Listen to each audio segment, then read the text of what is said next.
अब पढ़ना है इन्वेस्टिंग या इन्वेस्टमेंट बिहेवियर।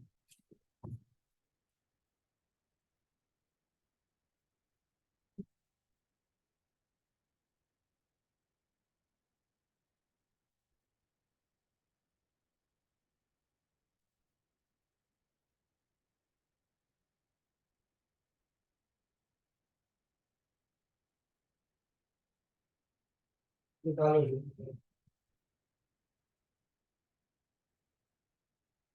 ट्राई करेंगे कि आज इन्वेस्टमेंट खत्म हो जाए। फाइनेंसिंग से पहले क्या होगा आपका इन्वेस्टमेंट।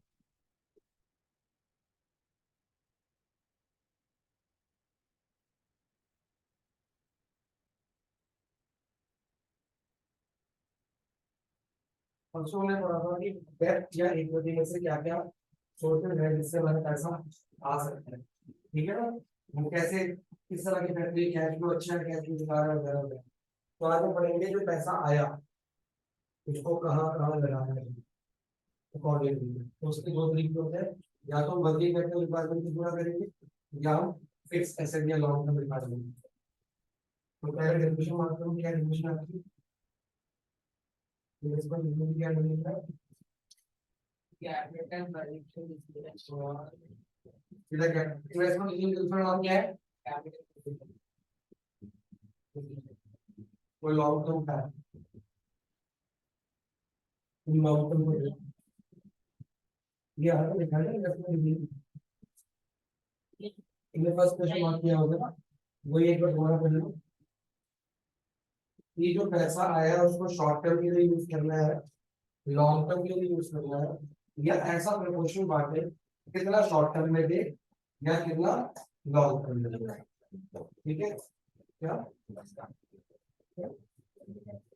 वॉल्यूम यही है, वॉल्यूम यही मास ये देगा। तो फाइनल पैकेट को एक सही का रोटेट डेंसिटी लेवल अरे डेंसिटी निकालना होगा तो डेंसिटी निकाल तो चलो इसमें अगर कौन से ज्यादा तो सही चलेगा उनसे कम होगा। इसमें दो बातें आ जाएंगी, एक होगा long term investment.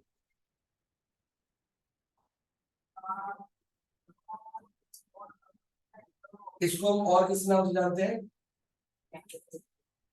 Capital budget depreciation. फिर आता है short term investment,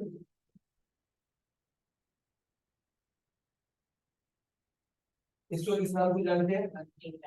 working capital depreciation. ठीक है जी। अब पढ़ते हैं पहले लॉन्ग टर्म। लॉन्ग टर्म में क्या क्या लिखा हुआ है? सबसे पहले डेफिनेशन क्या है, पढ़ो जरा। अरे अरे अरे कैपिटल बेसिस की पढ़ना है। Capital budgeting is equal in lower allocation of capital implication। तो ये जो पैसा लगाया जाएगा ये फंड्स को एलोकेट करेगा कहाँ पे? इन लॉन्ग टर्म, जैसे कि फिक्स्ड एसेट्स। फिक्स्ड एसेट जो बहुत साल के लिए लगाए गए उसमें लगाया जाएगा। तो क्या ये डिग्री इंपॉर्टेंट है कि नहीं? ये सोच समझ के लगाना इंपॉर्टेंट है कि ऐसे ही करो ठीक है 50 लाख रखा हुआ 30 यहाँ लगा दो 20 वहां लगा दो 10 यहाँ लगा दो चलेगा। ऐसे कुछ भी करना होगा तो सोच समझ के लिया जाए। क्यों सोचना, क्या जरूरत है उसको? बेस नहीं होता, बेस नहीं होता पहला सही पॉइंट है। आगे और अच्छे से efficient output utilisation of fund होगा। पढ़ो एग्जांपल लेना है इसमें बात में। एग्जांपल जो भी रेटिंग मार्क की थी वही मार्क करो, साथ में एग्जांपल भी मार्क करो। पहले के एग्जांपल में पहला करो ऐसे हां fix asset land building fix asset लेने के काम आएगा। आगे ओपनिंग ऑफ ब्रांच, कोई ब्रांच खोल दो, बिल्डिंग मशीनरी सब कुछ लगेगा उसके अंदर। Expenditure on acquisition expansion modernisation and replacement, तो ये सारे आपके लॉन्ग टर्म इन्वेस्टमेंट हैं। इनमें से किसी को भी लगाना उसको कैपिटल बजटिंग या कैपिटल लगाते हैं उसका बजट तैयार करते हैं तो कैपिटल बजटिंग ये वर्किंग कैपिटल। अब आगे क्या है? यार इन्वेस्टमेंट और कैपिटल इम्पोर्टेंस। अब आपके आगे इम्पोर्टेंस, सबसे पहले हम पढ़ेंगे इसकी क्या, इसकी इंपॉर्टेंस को इंपॉर्टेंट बात कर लो, ज्यादातर एग्जाम पूछते हैं, डायरेक्टली नहीं आएगी, ये मुझे डायरेक्टली नहीं आएगा, केस स्टडी में होगा, ये इंपॉर्टेंट है। चार हो गई, कितने चार देखो, चार चार। तो पहली क्या है, हाँ? क्योंकि ये जो पैसा आप लगा रहे हो ये बहुत सालों के लिए, अगर ये पैसा कम लगा दिया आगे जाके दोबारा शेयर मारोगे, दोबारा लोन लोगे, चाहे डेब्ट से लिया चाहे इक्विटी से लिया, पहले ही सोच समझ के लोगों की चाहिए। अगर ये पैसा कम पड़ेगा तो हमारी ग्रोथ बढ़ जाएगी, ग्रोथ हो जाएगी। अगर इसको ढंग से यूज नहीं किया, ज्यादा यहाँ लगा दिया तो ग्रोथ क्या हो जाएगी, ग्रोथ वर्किंग कैपिटल से ज्यादा होती थी, फिक्स कैपिटल से ज्यादा होती थी। फिक्स क्योंकि बिल्डिंग मशीनरी लैंड सारा सिस्टम होगा हमारे पास, पूरा प्लेटफॉर्म होगा, तो वर्किंग कैपिटल की जरूरत पड़ेगी, रॉ मटेरियल स्टॉक, वो तब कैशिंग है कैसे करें, वो तब काम में आएगा जब बेसिक सीखने लगे, पूरा पॉइंट पड़ेगा क्या,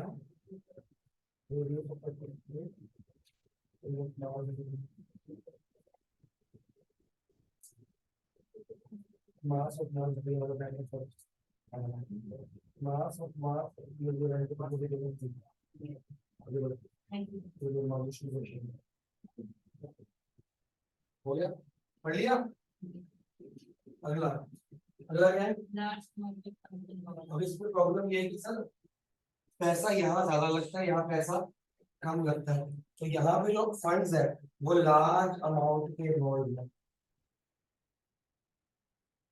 अगर तुमने वो सारा का सारा लार्ज अमाउंट ऑफ फंड्स गलत यूज कर लिया, ऐसी जगह बिल्डिंग डेली बाद में चलान कर रहे हैं, तुम्हारी पोल्यूशन हो रहा है, रिहायशी इलाका है, ऐसी जगह तुमने या ऐसी मशीनें डेली जो बिकार देती, तो क्या होगा, पैसा क्या हो जाएगा, वापिस आ जाएगा पैसा नहीं, तो बहुत लार्ज अमाउंट ऑफ पैसा हमारा होता है, इसलिए इसको डिसाइड करके खर्च करना बहुत जैसे रिसर्च करो, डेवलप रिसर्च करने के बाद जगह जगह पता करो कि तो काफी ऑलरेडी जो लोग यूज कर रहे हैं उनसे पता करने के बाद ये सही यूज कर रहे हैं, ऐसे खर्च नहीं किया जाएगा। ऑब्वियसली अभी तक बहुत सारा गाड़ी लेनी हो, घर लेना हो, लोन लेना हो, बहुत सोच समझ के लेना पड़ता है, वो रिफंडेबल नहीं है। दूसरा, एक बार ये पैसा लगा दिया जाएगा और ये हम बिजनेस में लगाए हैं, और आपको पता है कि business is a risky process, business में बहुत सारे रिस्क होते हैं, अगर ये पैसे का सही यूज नहीं कर पाओगे तो पैसा वेस्ट हो जाएगा और वापस से कोई लोन मिलेगा नहीं। अगर डेट से लिया है तो दिक्कत क्या है, आप लोन चुका पाओगे, आपकी इंस्टॉलमेंट छूट जाएगी, रिस्क आपका जो एसेट है जो मॉर्गेज किया था वो ऑप्शन हो जाएगा, ठीक है लेट आज, ठीक है पेपर हो गया कि इसकी का, अरे बहुत खराब सब सेंसर पेपर ही केस का, सिंगल 70 प्लस की उम्मीद है, 70 प्लस आ रहे हैं, करीबन 10 मिलियन का किसी का खाली है, आराम से मैडम कुछ नहीं बैठ रही है, मैडम कुछ कर सकते हैं कि मुझे पता नहीं है, चाहे एक मार्क्स करते हैं ढाई मार्क्स आते हैं, अगर 8 नंबर आए तो देखो आप आगे में छोड़, अच्छा 65 62 फिर 85 मेन बना रहे 62, सच्चा कह रहा है 65 तुम कर रहे हो भाई, तुम मेन मीडियम मोड वाले बच्चों तुम्हारा रेंज कर दीजिए, रिस्क इन्वॉल्व इसमें बहुत रिस्क, अब बताओ रिस्क क्या क्या इन्वॉल्व है, तो इसमें रिस्क है, इसमें रिस्क कम क्यों है, इसमें रिस्क नहीं है, इसमें रिस्क अमाउंट ज्यादा है, अमाउंट ज्यादा, लार्ज फंड है, पैसा वेस्ट हो गया, वो पैसा खत्म, फिर उतना पैसा अगर यहाँ पे नुकसान हो गया, यहाँ पे क्या नुकसान होगा, वर्किंग कैपिटल में क्या नुकसान होगा, वर्किंग कैपिटल का मतलब होता है करंट एसेट उतना जाएगी, यहाँ पे ध्यान में क्या होगा, कोई डेटर पैसा मांगे भाग जाएगा, उससे कंपनी बदल जाएगी, कोई पैसे तुम्हारे कैश इन हैंड कम हो जाएगा, कैश फ्लो कम हो जाएगा, कंपनी बदलेगी, कोई स्टॉक खराब हो जाएगा, कंपनी बदलेगी, यहाँ पे अगर कोई मशीनरी खराब है कंपनी बदलेगी, बिल्डिंग खराब, तुमने गलत जगह बिल्डिंग लगा दी, कंपनी खराब बंद कर देगी, तुमने ऐसी जगह ब्रांच खोल दिया चलेगी नहीं, तुमने ऐसा प्रोडक्ट लॉन्च कर दिया जो मार्केट में डिमांड में कम था या था ही नहीं, पैसा लग चुका है, रिस्क हो गया, इसमें रिस्क इतना इन्वॉल्व नहीं है क्योंकि इसमें लार्ज फंड है और हमारी लॉन्ग टर्म ग्रोथ इन्वॉल्व है, इसमें रिस्क ज्यादा इन्वॉल्व पढ़ो, ये दोनों पॉइंट पढ़ने हैं। अब सच बता रहा हूँ पोस्ट की है, लेंथ भी है, लेंथ से एचपी की लेंथ है ना, क्यों पहले निकाल सकता है, एक ही होता है पहले निकाल देना कि मोस्टली इतना और डेंसिटी उसकी डेंसिटी भी करता है तो पूरे ग्राफ का सेंटीमीटर की एरिया वॉल्यूम लिख देंगे जिससे डेंसिटी की फॉर्म से होगा डेंसिटी की फॉर्म से नहीं होगा मास में वॉल्यूम है ना एरिया कितना मास घेरा करा इससे पहले वॉल्यूम निकालेगा वॉल्यूम को मीटर में कन्वर्ट करेगा मीटर में कन्वर्ट किया 6 बार 0 आएगा डिवाइड डिवाइड कर दिया अब वॉल्यूम में कितना रहा है अच्छा ये डिस्प्लेसमेंट देगा ये इस वजह से कटा हुआ है आपकी वजह से प्रिंसिपल ये देखो क्या है अगर ऐसे है साइंस है नहीं वाली है पुरानी अगला पॉइंट क्या है सबसे इम्पोर्टेंट पॉइंट तो यही है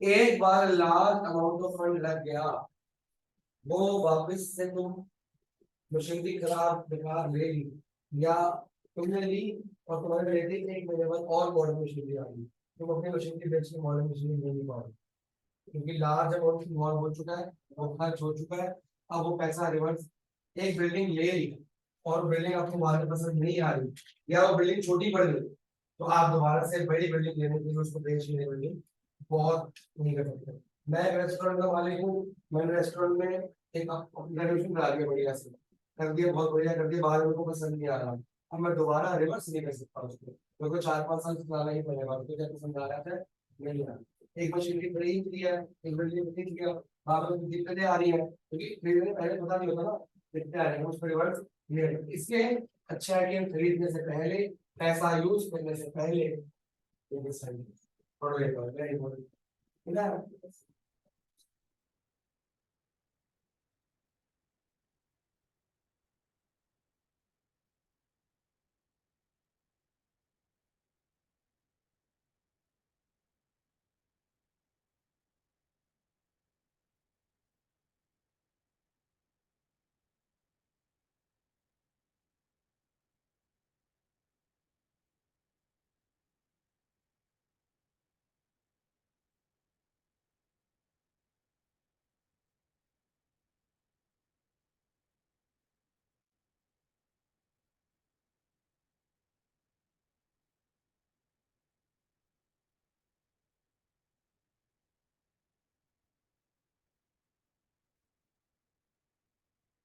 चलिए अगला टॉपिक क्या है फैक्टर्स ऑफ इन फैक्टर्स हाँ लॉन्ग टर्म में कौन से फैक्टर्स हैं जो चेक करते हैं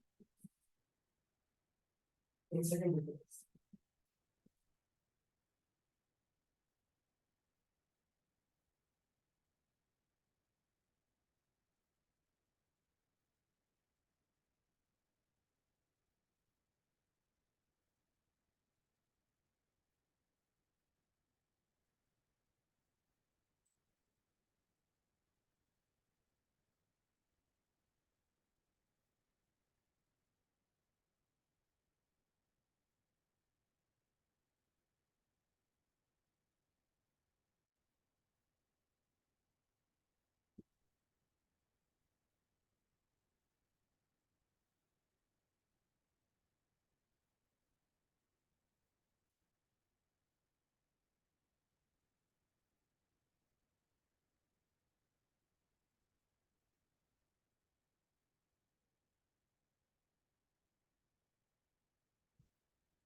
इसमें ना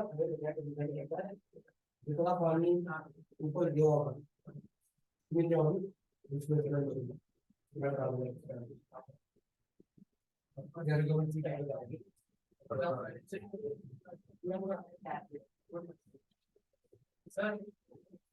एक 6 नंबर का क्वेश्चन था कि सिलेक्शन प्रोसेस बताओ। उसमें मैं सारे 8 के 8 पॉइंट विद इन जो सारे टेस्ट होते हैं 5 जो भी लिख के 4.5 नंबर के नहीं रहा है factor affecting capital budgeting decision. शुरू करो, पहला पॉइंट है the rate of return. Factors. पहला क्या है? Rate of return. क्या होता है इसका मतलब? रिटर्न का रेट, प्रॉफिट। कि जब तुम पैसा डेब्ट से लगा रहे हो चाहे इक्विटी से, कितना पैसा लगाओगे आपको रिटर्न कितनी होगी। अगर मैं मशीनरी डी लगाता हूँ इससे कितना पैसा मिलेगा, मशीनरी डी लगाता हूँ कितना पैसा मिलेगा। तो मतलब जब मैं आपको बोल रहा हूँ तो ये पैसा लगाने से पहले डिसाइड करो, डिसीजन लो, लॉन्ग टर्म डिसीजन। क्योंकि इंपॉर्टेंट क्या है, पैसा बहुत ज्यादा रिवर्स कर सकता है।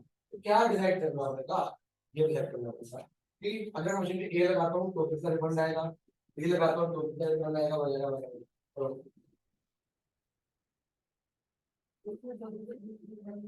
और आगे कॉलेज बातें नहीं पढ़ने को बात कॉलेज में जब जाओगे तो आपका जो रिटर्न का प्रोसेस है ये वाला, ये प्रॉपर आपको निकालने को 3-4 मेथड्स होते हैं। उसमें आपको प्रपोजल दिए जाएंगे कि ये प्रोजेक्ट है, ये प्रोजेक्ट है, ये प्रोजेक्ट है, 3 प्रोजेक्ट है। आपको फॉर्मूले दिए जाएंगे कि इसका रिटर्न निकाल के दिखाओ, वो काफी टफ भी होता है।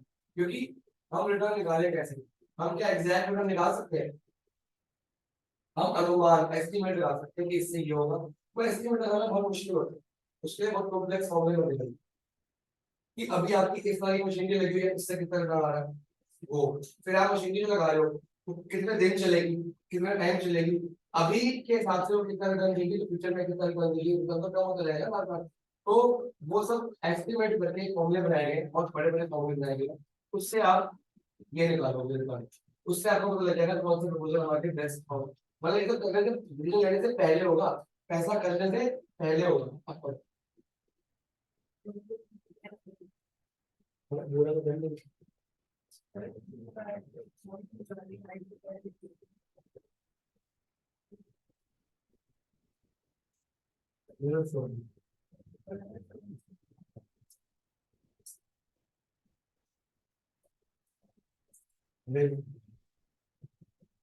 एक स्टोव यहाँ पे है और ये जो हाइट है होती है, ये यहाँ से पैसा अभी आपके फंक्शन। सेकेंड स्टोव है यहाँ से पैसा, वो कह रहा है कि ये मिले मार्केट यहाँ पे मिला। तो जब वो मिले हैं वो कितनी हाइट में मिलेगी, ये कितनी हाइट है, कितनी हाइट पे मिलेगी, तो ये मिलेगी। तो मैंने इसको एक्स देखा तो ये कितना आया, 306। इसका यूज ही हुआ, आगे इसका क्या है, यूज हुआ, इसका यू दिया हुआ है कितना इसका यूज। आई थिंक करीब कितनी देर में मिला होगा, जितना मतलब समझ लीजिए अनकॉन्फिडेंट कर देंगे। इसका जो यहाँ पे व्यू होगा, इन दोनों में एक चीज सेम है, क्या चीज सेम है, टाइम सेम। जितनी देर में यहाँ पर उतनी देर में यहाँ पर। दोनों को टाइम निकालो और आपस में इक्वल करो, क्या एक्शन टाइम लगा। अगला क्या है, इसमें कोई डाउट है? अगला क्या है, देखो कैश में हर जगह है, पिछली क्लास में आया था और आया था कि नहीं, कैश में फरवरी में भी आएगा, यहाँ भी आएगा, यहाँ भी आएगा। आगे डिविडेंड का आपको सिंपल है, कैश में हर जगह आने लगी। कैश में ऑर्डर मिले, क्या होता है कैश में, रेगुलर पैसा कितना आता रहेगा। एक तो प्रॉफिट हुआ, तो ये प्रॉफिट हुआ, रिटर्न रिटर्न आया मेरे पास, ये तो हुआ, क्या पता हुआ हो भी आते हो या प्रॉफिट हुआ मेरे को मिल रहा है। ये कहता है कि कितना रेगुलर कैश फ्लो आता रहेगा, आता रहेगा, आता रहेगा। ये क्यों इंपॉर्टेंट है, तो कैश की जगह क्यों इंपॉर्टेंट है, तो रेगुलर एक्सपेंस।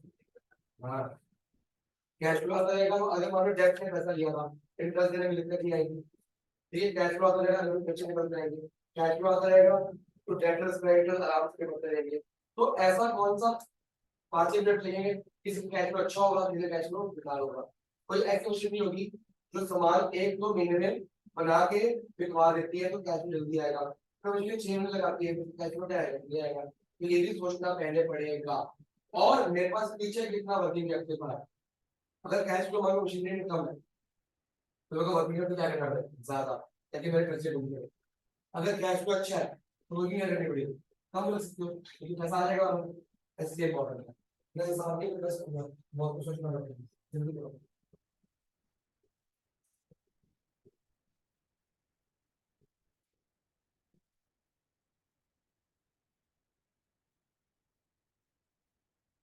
तो प्लीज से कौन सा लगा है ये तो पता नहीं है, सेकंड है ना, उससे भी की जरूरत नहीं है।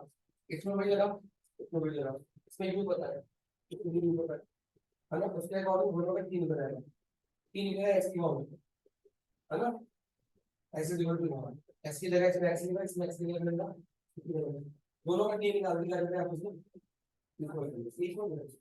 ये टाइम और ये टाइम बराबर है, इक्वल हो जाएगा एक्स ये चैप्टर डी में करते हैं है ये निकाल कर सकते हैं आंसर दिया तो शॉर्ट दोबारा तो कॉपी हो गया हां आगे The investment criteria involved. ये पढ़िए कैश इन्वेस्टमेंट क्राइटेरिया इन्वॉल्व, ये पढ़ के समझाओ इन्वेस्टमेंट क्राइटेरिया आओ पढ़ो पढ़ो पढ़ के समझाओ।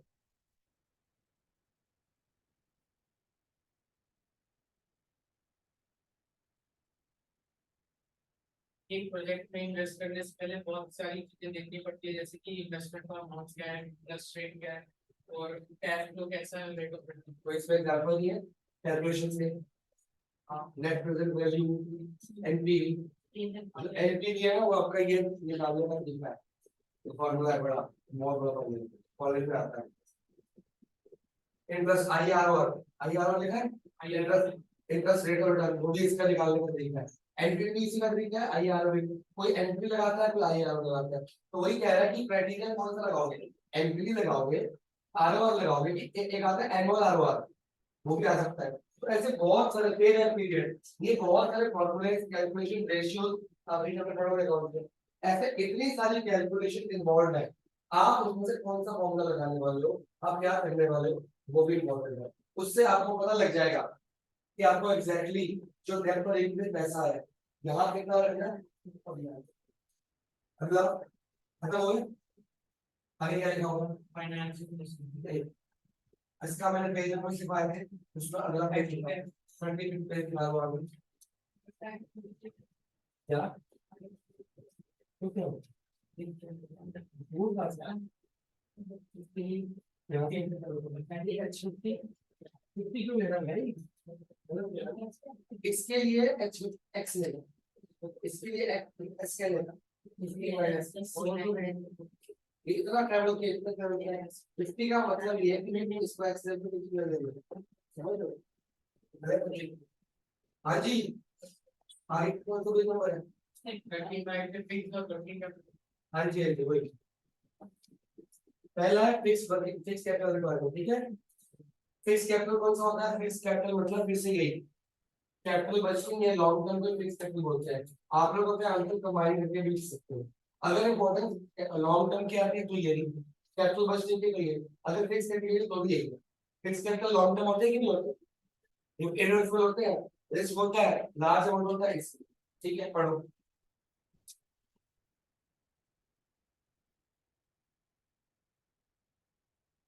बात करो यार बोलो भाई। Fixed capital refers to investment in long-term asset or fixed assets. Fixed assets are those which remain in the business for more than 1 year, usually for months, for example, plant and machinery. कितने बात करेंगे, ठीक है। इसके बाद इसमें factors है, कुछ और है, कितने फैक्टर्स हैं 8।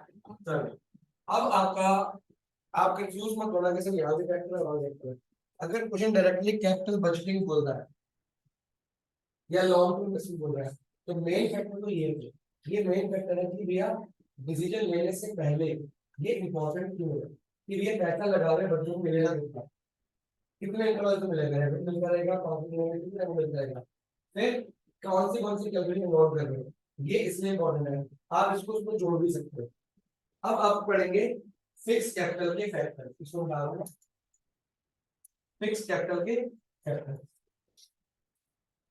ये फैक्टर इसलिए इंपॉर्टेंट है, अभी कंपनी कैसी जब लास्ट में कहा था हमने एक पढ़ा फाइनेंशियल इंजीनियरिंग, उसके जैसा एक और मेथड होता है कैपिटल स्ट्रक्चर।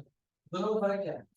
फर्क ये है कि फाइनेंशियल इंजीनियरिंग कंपनी खोलने से पहले या पैसा कलेक्ट करने से पहले लगाते हैं कि मेरी कंपनी किस तरह की है, मेरे को पैसा किस तरह का चाहिए, मैं रिस्क लेना चाहता हूँ नहीं चाहता, मैं सस्ता चाहता हूँ या कॉस्ट ऑफ डेट या कॉस्ट ऑफ इक्विटी, ये सब पहले होता है। कैपिटल स्ट्रक्चर होता है कि पैसा है कितना यहाँ रखे डेट में और कितना इक्विटी में पार्टी में। इसी तरह से ये पैसा लेने से पहले डिसीजन ले लो, रेट ऑफ रिटर्न पहले निकालोगे बाद में निकालो, पहले निकालोगे पैसा लगाने से पहले कि एक्सपेक्टेड रेट कितना मिलेगा, कौन सी कैलकुलेशन कैश फ्लो कैसा होगा। अब ये जो डिसीजन है ये बताएगा कि फिक्स कैपिटल या फिक्स एसेट में कितना पैसा लगाना चाहिए, ज्यादा कि कम। अगर कोई फैक्टर कहता है कि फिक्स कैपिटल में ज्यादा लगाओ तो मतलब यहाँ पे क्या करोगे, और कोई कहता है कि यहाँ पे कम लगाओ तो यहाँ पे क्या होगा, तो इसको फिक्स फिक्स एसेट लिखा है, फिक्स कैपिटल लिखा है, फिक्स कैपिटल डिसीजन। बताओ ये पहला फैक्टर क्या है, nature of nature of business. अब ध्यान से देखना ये उसमें भी आएगा। अगर आपकी मैन्युफैक्चरिंग कंपनी है, नेचर क्या है आपका मैन्युफैक्चरिंग, तो आप क्या करोगे, अब इसमें सिर्फ ये होगा हाई क्यों, ज्यादा फिक्स कैपिटल रखोगे ज्यादा फिक्स ज्यादा कहाँ रखेंगे फिक्स कैपिटल, क्योंकि हमारी मशीन की लैंड अगर मशीन की लैंड कैपिटल सब चाहिए, तो इसमें क्या चाहिए आपको ज्यादा हाई। लेकिन अगर आपकी कंपनी ट्रेडिंग है तो आपको क्या चीज हाई चाहिए, अगर आपकी वो है ट्रेडिंग को क्या चाहिए, तो आपको ये लो चाहिए और ये क्या चाहिए हाई चाहिए। यहाँ पे ये वाला हाई आ जाएगा और ये वाला लो आ जाएगा, क्योंकि वर्किंग कैपिटल भाई अभी इसको लो नहीं करते, इसमें ये भी हाई चाहिए होगा। बताओ फिलहाल ट्रेडिंग कंपनी का मतलब क्या होता है, खरीदा बेचा, उसके लिए मशीनरी चाहिए उसको बहुत ज्यादा, उसको एक दुकान रेंट भी ले सकता है, वो वेयर चाहिए और उसको स्टॉक ज्यादा चाहिए, स्टॉक चाहिए तो वर्किंग कैपिटल इसलिए हम स्टॉक के बारे में पढ़ेंगे। जहां जहां ज्यादा स्टॉक चाहिए वहां वहां वर्किंग कैपिटल क्या रहेगी। अब मैन्युफैक्चरिंग कंपनी को मशीन का चाहिए ज्यादा, क्या उसको रॉ मटेरियल भी ज्यादा चाहिए होगा, अगर रॉ मटेरियल खत्म होता रहेगा तो उसको रॉ मटेरियल का स्टॉक मेंटेन करना पड़ेगा, तो उसकी वर्किंग कैपिटल रिक्वायरमेंट भी हाई। तो मैन्युफैक्चरिंग में ये भी हाई रहता है फिक्स कैपिटल, और वर्किंग कैपिटल भी क्या रहता है हाई रहता है। लेकिन ट्रेडिंग कंपनी में ये लो रहेगा और ये अच्छा। एक तरह कंपनी मानते हैं हम सर्विसेज देती है, एडवर्टाइजमेंट कंपनी होगी या कोई सर्विस बिलिंग कंपनी होगी, सर्विस उसमें ये ज्यादा कि ये ज्यादा शॉर्ट टर्म उसमें है, तो फिर देखो लॉजिक है तो ये भी लॉजिक तो तुमने कल क्वाइट टूल में सारी चीजें दी, तो सर्विस दी आइटम मिल गया, सर्विस दी आइटम मिल गया, तो हाथ में स्टॉक रखना पड़ेगा, जरूरत नहीं है मुझे पैसे मत देगा, मेरे को स्टॉक रखना है, मेरी कॉन्फिडेंस है तो यानी मेरे को ये भी लॉजिक है और क्या लिखा ये लोग नहीं इसी के अंदर ट्रेडिंग कंपनी का एग्जांपल बस ट्रेडिंग का पर आप तो मेन ये भी लिखोगे, ये बुक में लिखना लिखो।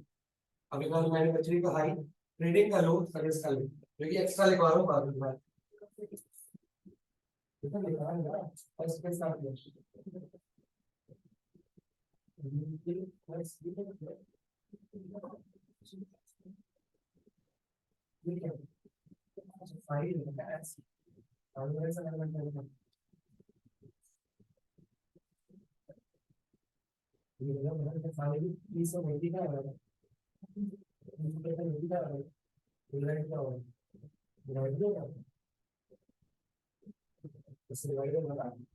माइनस भी होगा कौन सी बैलेंस है, 30 पर कितना अच्छा है भाई, इसमें कितना करना है एक्चुअली बल्कि 20 पे है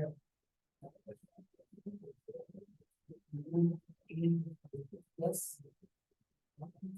इसमें जी कितना लेगा माइनस साइन लेगी कितनी पर 30 पर, ठीक है ना। अगर काम कर 30 पर के मेरे डायरेक्टली कर देगा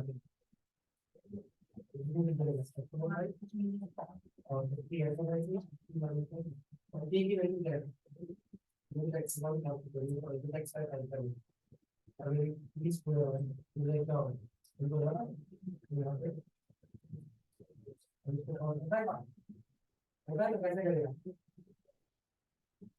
काम कर अरे इसको और करता है इसको इधर लगा देखो आंसर आएगा मुझे बताओ क्या करना है। हाँ जी होगा सेकंड पॉइंट क्या है स्केल ऑफ पढ़ के समझाओ स्केल होता क्या है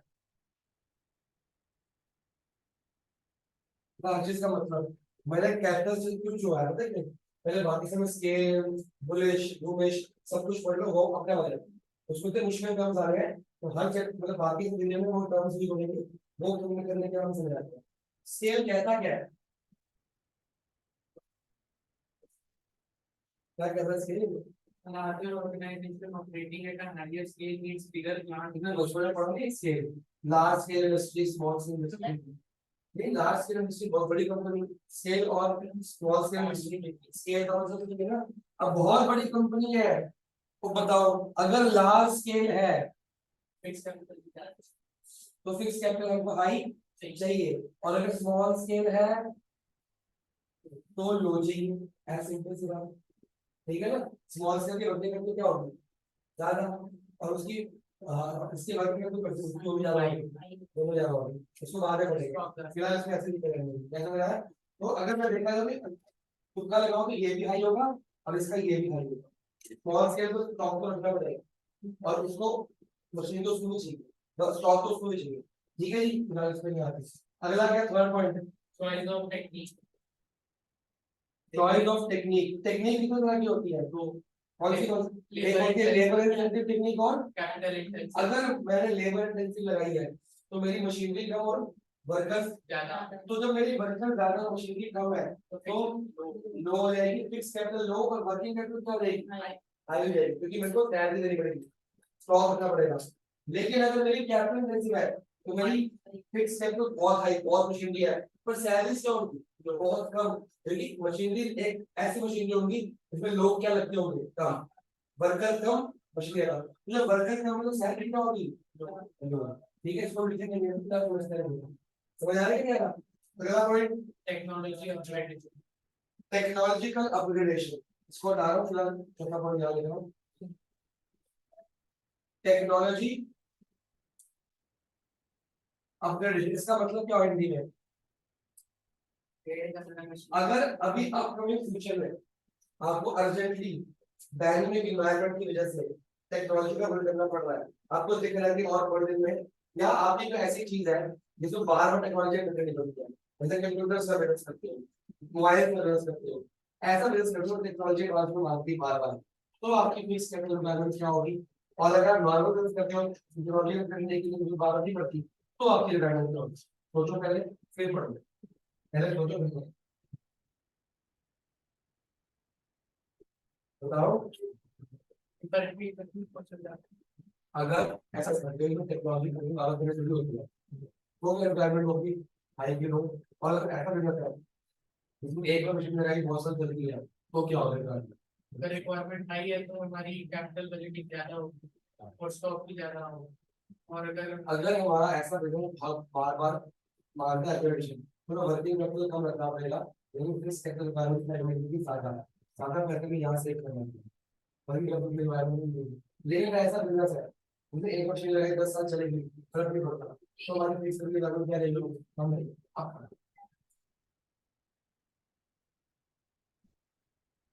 ठीक है ना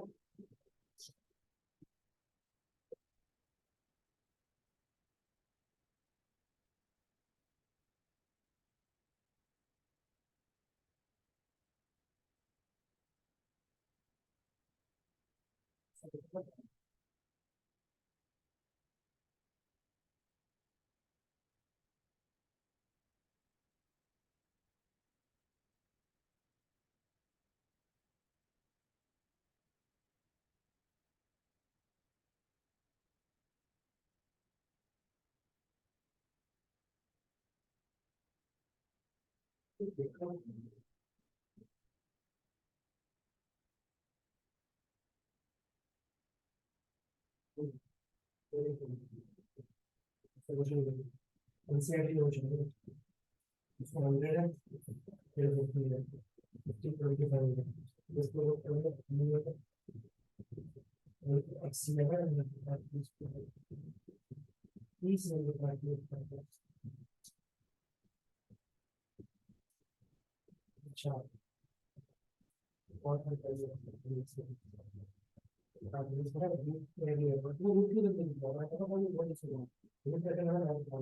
हाँ ऐसे नहीं करते गलत मैच है, ऐसे तो मैच नहीं होती है, मैच है फिर आप जो है ना लीग के निकालो ना वो बड़ा मैच है, एक्चुअली लिखना है यहाँ प्रैक्टिस में यहाँ से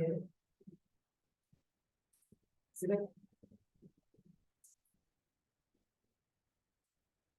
ये एक्सटी के लिए याद रखना है, तो उनकी तो बड़ी है, पर्सनल कैंडिडेट कर रहे हैं, तो ये के लिए करना है, फिर ये